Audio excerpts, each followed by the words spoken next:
Welcome back dears. എന്തൊക്കെയുണ്ട് വിശേഷങ്ങൾ? എല്ലാവർക്കും സുഖമെന്ന് വിശ്വസിക്കുന്നു. സത്യമായിട്ട് ഇന്ന് ഞാൻ വ്ളോഗൊക്കെ എഡിറ്റ് ചെയ്ത് ഇങ്ങനെ വോയിസ് കൊടുക്കാൻ പോയപ്പോൾ ആകെ എന്തോ വല്ലാത്തൊരവസ്ഥ പോലെ. നമ്മുടെ ചുറ്റും എന്തൊക്കെയാ നടക്കുന്നത്, ഗ്യാസ് ഇല്ല, ഓരോന്നിങ്ങനെ എന്തൊക്കെയോ സംഭവിച്ചുകൊണ്ടിരിക്കുകയാണ്. എല്ലാവരെയും അത് ബാധിക്കുന്നുണ്ട്.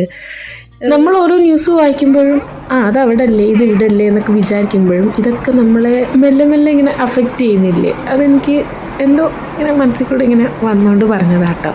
അപ്പോൾ സൺഡേ മോർണിംഗ് ആണ്. അച്ഛനും മോനും സുഖമായിട്ട് ഇറങ്ങുകയാണ്. അപ്പോൾ ഞാൻ കിച്ചണിൽ എത്തിയിട്ടുണ്ട്. ഞാൻ ആദ്യം കഴിഞ്ഞ ദിവസം ഞാനൊരു 1 pot മീൽ, ഈസി ടേസ്റ്റി ആയിട്ടുള്ളൊരു 1 pot മീൽ വെച്ച് അതൊന്ന് കാണിച്ചു തരാം. ഇപ്പോൾ ഗ്യാസിൻ്റെ ക്ഷാമവും കാര്യങ്ങളൊക്കെയാണ്, പെട്ടെന്ന് ഉണ്ടാക്കാൻ പറ്റും. കുക്കർ വെച്ച് എണ്ണ ഒഴിച്ചിട്ട് നല്ല രീതിയിൽ സവാള, വലിയ 2 സവാള നല്ല രീതിയിലൊന്ന് മുരിച്ചെടുത്തു കേട്ടോ. എന്നിട്ട് ഒരു തക്കാളി ഞാൻ ചേർക്കുന്നുണ്ട്. എന്നിട്ട് ഇത് നന്നായിട്ടൊന്ന് മിക്സ് ചെയ്തിട്ട് അത് തക്കാളിയുടെ പച്ച ഒന്ന് മാറി വരുമ്പോൾ നമുക്ക് മസാലാസ് ഞാനിപ്പോൾ ചേർത്തേക്കുന്നത് മഞ്ഞൾപ്പൊടി, മുളക് പൊടി, കുറച്ച് നുള്ളു മല്ലിപ്പൊടി, ഗരം മസാല, എനിക്ക് കസൂരി മേത്തി ഇഷ്ടമായതുകൊണ്ട് അതും ചേർത്തു. കുറച്ച് മീറ്റ് മസാല നിങ്ങളുടെ കയ്യിലുണ്ടെങ്കിൽ ചേർത്ത് കൊടുക്കാം, ചിക്കൻ മസാലയോ മീറ്റ് മസാല എന്തെങ്കിലും കേട്ടോ. അതിനുശേഷം ഞാൻ 1 ടീസ്പൂൺ തൈര് ചേർത്ത് നന്നായിട്ട് മിക്സ് ചെയ്ത് ഒന്ന് എണ്ണ തെളിഞ്ഞ് വന്നപ്പോൾ അരി ചേർത്ത് കൊടുക്കുന്നുണ്ട്. എൻ്റെ കയ്യിൽ സോനാ മസൂരിയുടെ അരിയാണ്. അത് ഞാൻ ഒന്ന് കഴുകി വലുതായിട്ട് കുതിർത്തി ഒന്നും വെച്ചിട്ടില്ല, ഒഴിച്ചു കൊടുത്തിട്ട് നന്നായിട്ട് മിക്സ് ചെയ്ത്. ബസ്മതി ആണെങ്കിൽ അതും ചേർത്ത് കൊടുക്കാം കേട്ടോ. എന്നിട്ട് ഞാൻ വെള്ളം തിളപ്പിച്ച് ഒഴിച്ചിട്ട് ഉപ്പ് ആവശ്യത്തിനിട്ട്, പിന്നെ കുറച്ച് കുരുമുളക്, ഞാൻ മുഴുവൻ കുരുമുളക് ഇട്ട് കൊടുക്കുന്നുണ്ട്. അതിലേക്ക് അരമുറി നാരങ്ങാ നീര് അതും കൂടെ പിഴിഞ്ഞു കൊടുത്തിട്ട് നന്നായിട്ട് മിക്സ് ചെയ്ത് ഉപ്പൊക്കെ നോക്കിയിട്ട് അടച്ച് വെച്ചിട്ട് ഹൈ ഫ്ലെയിമിൽ ഓരോരുത്തരുടെ കുക്കറിൻ്റെ വേഗം അനുസരിച്ചും അരിയുടെ, എനിക്കിപ്പോൾ സോനാ മസൂരി ആയതുകൊണ്ട് ഹൈ ഫ്ലെയിമിൽ കുക്കറിൻ്റെ എൻ്റെ അനുസരിച്ച് ഒരു 3 ഫ്ലെയിം കൊടുത്ത് ആവി മുഴുവൻ മാറാനായിട്ട് വെച്ചിട്ട് അതിനുശേഷം തുറന്ന് നോക്കുമ്പോൾ നല്ല കിടിലൻ റൈസാണ് കേട്ടോ ഇത്. ഇതിൻ്റെ പുറത്ത് നമുക്ക് മുട്ട ഇങ്ങനെ അകത്തോട്ട് പുഴുങ്ങി വെച്ചാൽ അതിൻ്റെ ഒരു ഫ്ലേവറും കൂടെ കിട്ടുമ്പോൾ ശരിക്കും ഒരു എഗ് ബിരിയാണിയുടെ ഒരു ഫ്ലേവർ വരും. കാരണം ഞാൻ കഴിഞ്ഞ ദിവസം ഇങ്ങനെ മുട്ട പുഴുങ്ങിയിട്ട് ഇതിൻ്റെ ഇടയിലോട്ട് ഇങ്ങനെ എടുത്ത് വെച്ചിട്ട് കഴിച്ചപ്പോൾ നല്ലൊരു ഫ്ലേവർ ആയിരുന്നു. ഈ റൈസിന് ഒന്നും പ്രത്യേകിച്ച് വേണ്ട, ഫാസ്റ്റായിട്ട് ഉണ്ടാക്കാം. ആ തൈര് ചേർക്കുന്നതുകൊണ്ടേ വേറൊരു മയവും കൂടെ. ഞാൻ ആദ്യമായിട്ട് തൈര് ഇങ്ങനെ ചേർത്ത് ഉണ്ടാക്കുന്ന കേട്ടോ. കിടിലവാ, നിങ്ങൾ ഉണ്ടാക്കി നോക്കൂ, പെട്ടെന്ന് ആകുകയും ചെയ്യും. ഞാൻ ശരിക്കും തലേദിവസം ഡിന്നറിനാണ് അത് ഉണ്ടാക്കിയത് കേട്ടോ. പെട്ടെന്ന് എന്തോ ഒരു മടി വന്നിട്ട്, ഞാൻ പറഞ്ഞില്ലേ, ആകെ എന്തോ ഒരു മൂഡ് ഓഫ് പോലെ എനിക്ക്. അച്ഛനും മോനും എഴുന്നേറ്റിട്ട് രാക്കേ പറഞ്ഞു, രാക്കേ ഇന്ന് ബ്രേക്ക്ഫാസ്റ്റിന് സൈഡ് ഡിഷ്, അതായത് കറി ഉണ്ടാക്കാമെന്ന്. തക്കാളി കറിയാണ്, രാക്കയുടെ ഫേവറേറ്റ് തക്കാളി കറിയാണ്. എപ്പോഴും ഉണ്ടാക്കുമ്പോഴും ഇത് തന്നെയാണ് ഉണ്ടാക്കുന്നത്. അപ്പം ഞാൻ പുട്ടാണ് അതിൻ്റെ കൂടെ ഉണ്ടാക്കാൻ പോകുന്നത്. കുറച്ച് ഗ്രേവി ആയിട്ടാണ് വെക്കുന്നത്. അതിനുവേണ്ടി തക്കാളി പുഴുങ്ങായിട്ടിട്ടുണ്ട്. നല്ല രീതിയിൽ വെളുത്തുള്ളിയും പച്ചമുളകും ഒക്കെ ചേർത്തിട്ടാണ് ഉണ്ടാക്കുന്നത്. ഞാൻ അതിനിടയ്ക്ക് കുറച്ച് പുട്ടിൻ്റെ മാവൊന്ന് നനച്ച് വെച്ചു. പുട്ട് ഞാൻ തന്നെയാണ് ഉണ്ടാക്കുന്നത്. അതിലാക്കി അതിൻ്റെ പ്രിപ്പറേഷനിലാണ്. അങ്കു ഇതിനിടയ്ക്ക് ഒന്ന് കടയിൽ പോയി റൗണ്ട് അടിച്ചിട്ട് ഒന്ന് മുടി വെട്ടാൻ പോയതാണ്. അപ്പോൾ കുറച്ച് കഴിഞ്ഞിട്ട് ചെല്ലാൻ പറഞ്ഞു. അവിടെ നല്ല തിരക്ക്. അവൻ കുറച്ച് സാധനങ്ങളൊക്കെ വാങ്ങി വന്നു. അവൻ കടയിൽ ഷർമാജിയുടെ അവിടെ കണ്ടവന് ഇഷ്ടമുള്ള കുറച്ച് സാധനങ്ങളൊക്കെ ഇങ്ങനെ തപ്പിപ്പൊക്കി കൊണ്ടുവരും. നല്ല പഴം ഇരിക്കുന്ന കണ്ടിട്ട് അവൻ അത് വാങ്ങിച്ചുകൊണ്ട് വന്നു കേട്ടോ.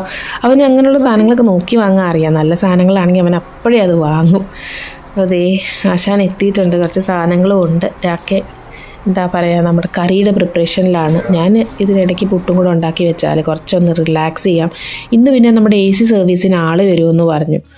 അതൊരു വലിയ പണിയാട്ടോ, 2 AC. കാരണം കുറേ നാളായി നമ്മൾ AC വർക്ക് ചെയ്തിട്ട് അതിനകത്ത് ഫുള്ള് പൂപ്പലും പൊടിയുമായിരിക്കും ഉപയോഗിക്കാതിരുന്നുകൊണ്ട്. അപ്പോൾ നിങ്ങൾ എപ്പോഴെങ്കിലും AC ഒക്കെ ഉപയോഗിക്കാതിരിക്കുകയാണെങ്കിൽ സർവീസ് ചെയ്തിട്ടേ ഉപയോഗിക്കാവൂ. ഇല്ലെങ്കിൽ നമുക്ക് നമ്മുടെ ലങ്സിനൊക്കെ നല്ല രീതിയിൽ പ്രശ്നം വരുന്നുണ്ട്. ബ്രോങ്കൈറ്റിസും കാര്യമൊക്കെ ഇതുവഴി വരാറുണ്ട്.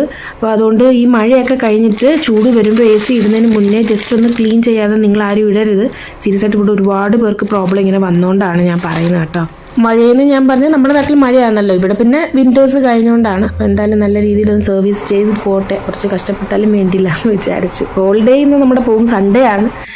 എന്തായാലും ഞാൻ പുട്ട് റെഡിയാക്കി വെച്ചിട്ടുണ്ട്. രാക്കെ ഇനി വന്നിട്ട്, രാക്കെ ഭയങ്കര കുറച്ച് സ്ലോ ആട്ടോ ഫുഡ് ഉണ്ടാക്കാനായിട്ട്. അപ്പോൾ ഞാൻ പടപടേന്ന് ചെയ്യുന്നതുകൊണ്ട് ഞാൻ പുട്ടങ്ങ് റെഡിയാക്കി കാസ്ട്രോൾ അടിച്ച് വെച്ചാൽ രാക്കെ മെല്ലെ വന്ന് ചെയ്തോളും. ഭയങ്കര എഴഞ്ഞാണ് ചെയ്യുന്നത്. അപ്പോൾ ഞാൻ കൂടെ നിന്ന് കഴിഞ്ഞാൽ വെറുതെ സംസാരിച്ച് പുള്ളിയുടെ പുറത്ത് കുതിര കയറും. അതുകൊണ്ട് ഞാനങ്ങ് മാറിയിരിക്കുകയാണ്. വീഡിയോ ഇങ്ങനെ എടുക്കുന്നേ ഉള്ളൂ. AC അത് കഴിഞ്ഞിട്ട് വന്നിട്ട് നമ്മൾ ബ്ലോക്കായി പോകും. അങ്കുവിന് മുടിയൊക്കെ വെട്ടാൻ പോകണം. അങ്കു വാങ്ങിക്കൊണ്ട് വന്ന പഴം കണ്ടോ, നല്ല പഴം കണ്ടോ. അവന് അത് കണ്ടിഷ്ടപ്പെട്ടിട്ടാണ് വാങ്ങി ഇങ്ങനെ വരുന്നത്. ഞാൻ പിന്നെ പോയി നമുക്ക് പൊട്ടിക്കാനായിട്ട് കുറച്ച് പാക്കറ്റ്സ് ഒക്കെ ഇരിപ്പുണ്ടായിരുന്നു. അതെന്താന്ന് പോലും പൊട്ടിച്ചപ്പോഴാണ് അയ്യോ ഇതൊക്കെ ഓർഡർ ചെയ്തിരുന്നല്ലോ എന്ന് ആലോചിച്ചത്. അപ്പോൾ അതിലൊരു പെട്ടിയിൽ ഇതേ ഗ്ലിസറിൻ ആയിരുന്നു കേട്ടോ. ഞാൻ എന്തിനാ ഇത് വാങ്ങിയെന്ന് വെച്ചാൽ ഇവിടെ 2-3 പേര് എനിക്ക് ഇങ്ങനെ പറഞ്ഞു തന്നു, നമ്മുടെ ഡ്രൈ സ്കിന്നിന് എന്തെങ്കിലും ഇഷ്യൂ ഉണ്ടെങ്കിൽ ഈ ഗ്ലിസറിനും പനിനീരും കൂടെ, റോസ് വാട്ടർ ഇല്ലേ, അതും കൂടെ ചേർത്തിട്ട് കഴിഞ്ഞാൽ നല്ല ക്ലീൻ ആവുമെന്ന്. എന്തായാലും ഒന്ന് പരീക്ഷിച്ച് നോക്കാമെന്ന് വിചാരിച്ചു. അതേ നമ്മുടെ എ സിക്കാർ വന്ന് പണി തുടങ്ങി. ഞാനപ്പോൾ ഇപ്പുറത്തെ റൂമിൽ, അതായത് നമ്മുടെ ബാൽക്കണിയുള്ള റൂമില്ലേ, അവിടെ വന്ന് കട്ടിലേൽ വന്ന് കിടക്കുകയാണ്. ഫ്രണ്ടിൽ എ സിയും അകത്തെ എ സിയും ഒക്കെ. അപ്പോൾ എല്ലാം കഴിഞ്ഞ് ഞാൻ പുറത്തിറങ്ങി വന്നപ്പോൾ ചളി പിളീന്നാണ്. കാരണം നല്ല രീതിയിൽ ഹോസ് ഇട്ട് അടിച്ചിട്ടാണ് അവർ ക്ലീൻ ചെയ്യുന്നത്. പ്രത്യേകിച്ച് നമ്മുടെ split A C, window A C പിന്നെ അവർ ബാത്റൂമിലോട്ട് ഓരോ സാധനങ്ങൾ കൊണ്ടുപോയി കഴുകി വെക്കുകയാണ്. അപ്പോൾ എല്ലാം കഴിഞ്ഞിട്ട് രാക്കെ ക്ലീൻ ചെയ്ത് തരാമെന്ന് പറഞ്ഞു കേട്ടോ എന്നോട്. നമ്മുടെ മെയ്ഡ് പോയി, ഇന്ന് സൺഡേ ആയതുകൊണ്ട് പുള്ളിക്കാരി 3:30 വരെ കാണത്തുള്ളൂ. അപ്പോൾ പുള്ളിക്കാരി പോയി. ഓൾമോസ്റ്റ് 4 മണിയായി ഇവർ പോയപ്പോൾ. അതായത് നമ്മുടെ എ സിക്കാർ കേട്ടോ, ഉച്ചയോടെ അടുപ്പിച്ച് വന്നതാണ്. രണ്ടും ക്ലീൻ ചെയ്യണമെന്നുണ്ടല്ലോ. രാക്കേത് നമ്മുടെ മോപ്പിട്ടാണ് തുടയ്ക്കുന്നത് കേട്ടോ. ഇന്ന് ഫുള്ള് രാക്കയ്ക്ക് നല്ല പണിയായിരുന്നു. ആരെയുണ്ടോ രാക്കയെ കാണിയുണ്ടോ, കാരണം ഫുഡ് ഉണ്ടാക്കിയതും രാക്കയാണ്, ക്ലീൻ ചെയ്യുന്നത്. പക്ഷേ എന്നോട് ഇങ്ങോട്ട് പറയുന്ന കേട്ടോ, എന്നെക്കൊണ്ട് അങ്ങനെ ഒരുപാട് ഇങ്ങനെയുള്ള പണികൾ പുള്ളിക്കാരും ചെയ്യിക്കത്തില്ല. എനിക്ക് ഹെൽത്ത് ഇഷ്യൂസൊക്കെ നേരത്തെ ഉള്ളതുകൊണ്ട് ഞാൻ ചെയ്യാമെന്ന് പറഞ്ഞാലും വേണ്ടാന്ന് പറഞ്ഞ് എന്നെ വഴക്ക് പറഞ്ഞു ഓടിക്കും. പിന്നെ ഞാൻ തർക്കിക്കാനും പോകത്തില്ല. പിന്നെ എനിക്ക് എന്തായാലും റിലാക്സേഷൻ. പിന്നെ മെയ്ഡ് ഉണ്ടായിരുന്നെങ്കിൽ പുള്ളിക്കാരി വന്ന് പെടപെടേന്നൊക്കെ ചെയ്തിട്ട് പോയേനെ.